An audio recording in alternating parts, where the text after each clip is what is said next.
Hi.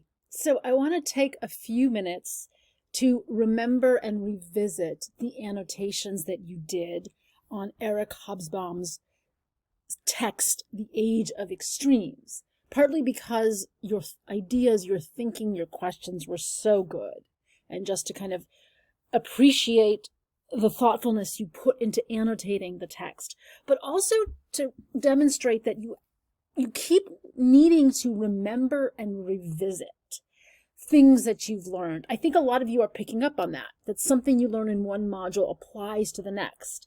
That's actually, in terms of learning, that's a skill that you want to develop. It's a skill that separates beginners from kind of more fluent people in a field, is whether or not they can connect something previously learned to something new, whether you can take an existing resource and make it apply to a new one. So there's a connection between Hobsbawm getting you to think about mass warfare, which was made possible by the machinery of mass killing, mass technology, and the idea that you're pursuing now as you look at Dziga Vertov's film and you think about cinema, that we have an age of mass culture. Cinema is an art form that people view together in groups. Well, in our time now we have Netflix, so we don't do that so much.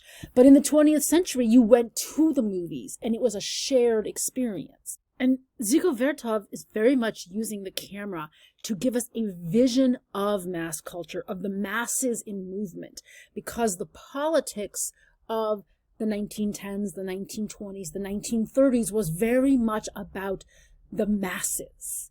How would the masses seize political agency, or who would control the masses, their desire for political agency? So in Vertov's hands, in the Soviet Union, in the promise of a worker's paradise, this idea of a mass culture is thrilling. It's a sense of liberation and possibility, but you will be seeing, as you move into the next module, that there's also this horrible side of mass culture under fascism as a mass movement in the service of oppression and in the service of control.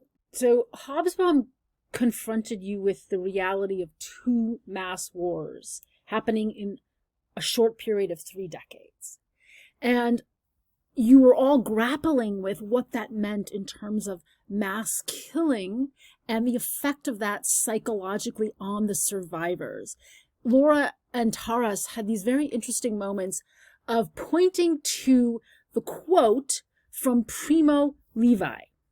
It's a haunting and very sobering quote, right? We who survived the camps are not true witnesses.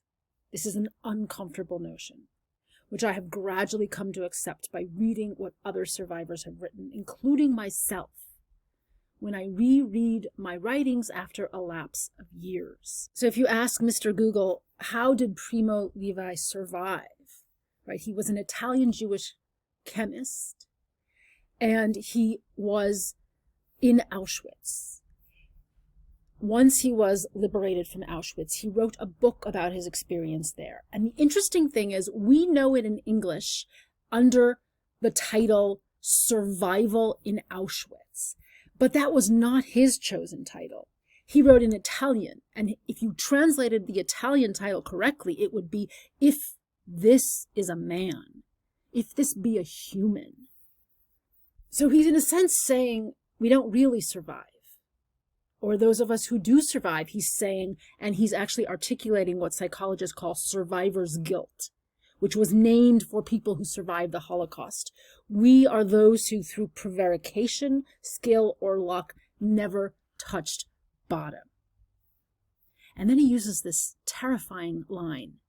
Those who have touched bottom, and who have seen the face of the Gorgon, did not return, or returned wordless, literally speechless. And Taras offered a very profound way to think about this, speaking about having known people who are veterans, survivors of war. And he says, that when he speaks to veterans who survived in wars, I consistently stumbled under this wall of silence, unwillingness and inability to talk about it. So how do you speak about what Madeline very evocatively calls a worldwide sorrow, in which all shared in the collective horrors?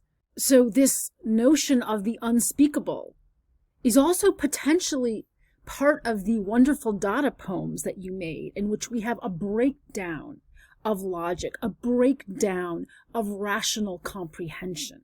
And a lot of you actually pointed to that very astutely, talking about how catastrophic it is that when you look at this list of numbers, the British lost a generation, 500,000 men, 1/4 of Oxford and Cambridge students. You have numbers like the apparently modest losses of the USA, 160,000 versus 1.6 million French, 1.8 million German. Your mind cannot add it up. It is not comprehensible. So if we go back to the comments that Laura and Taras made about that silence that shocks, more than anything you read, as Taras says, more than a list of numbers, that incomprehensibility, that comes back to Primo Levi citing the face of the Gorgon. So if you consult Google, our 21st century oracle again, the Gorgon, first it will pop up these kind of very cheesy 1964 images of the Gorgon, which we know of, one of the Gorgons, Medusa. So figures from Greek mythology. And Medusa is the most famous, and we know her as having a head of snakes. That her head is itself something so horrifying, is something human turned into a venomous, terrifying, monstrous force. Well, here's a moment to loop back. I started this video saying what you want to do is to revisit, to go back, to go forward, to loop the past and the present together. And here's Caravaggio's depiction of Medusa, of the Gorgon. And remember, this is round because it's depicting the story of Perseus, who was able to slay the Gorgon and chop off her head because he understood you cannot look at her directly. If you look at her directly, you will turn to stone. You will be stone. You will be frozen, immobilized. You will be, in a sense, dead. You have to look at her through the mirrored shield, which is the mirrored shield of art. And that's going to be really important as you go forward, that art is giving us a reflection of what we cannot see directly.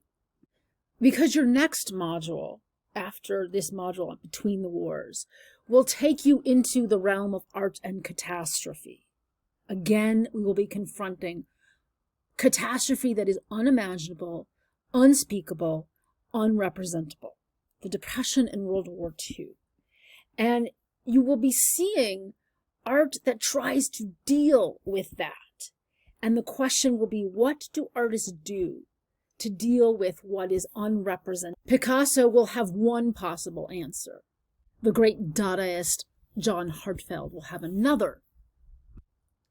And the sculptor Giacometti, who you are learning about as a surrealist, will, after World War II, after the atomic bomb, after the Holocaust, have another way of trying to express the inexpressible.